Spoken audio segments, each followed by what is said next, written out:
आज 2082 साल तमु पुष लोसार 15 गते पर्वको अवसरमा आयोजित तमु लोसार पर्व पनि आजकै दिनमा परेको दिनमा इलाम जिल्लाको इलाम सदरमुकामको चोक बजारमा आजका प्रमुख अतिथि तमुहरूको धुमधामसँग चाहिने आज तमु लोसार मनाइरहेको अवस्था छ। समस्त नेतागण हेर्नु होला जनप्रतिनिधि साथीहरू विभिन्न हेर्नको लागि संस्थाका गर्दछु।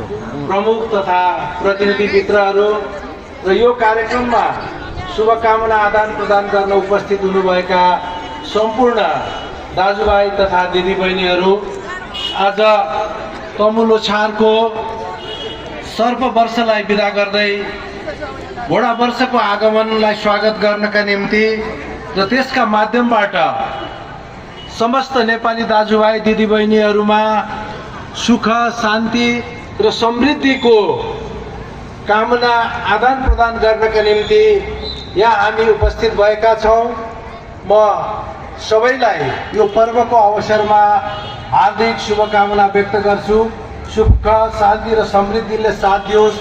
हामी अग्र स्थानमा जानका निम्ति, अगाडि बढ्नका निम्ति यो वर्षले, यो पर्वले हामीलाई साथ दियोस्। हार्दिक शुभकामना व्यक्त गर्न चाहन्छु।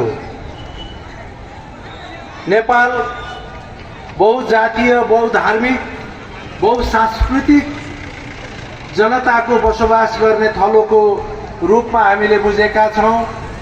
हाम्रो जनगणनाले यो देशमा 125 जात जातिका मान्छेहरू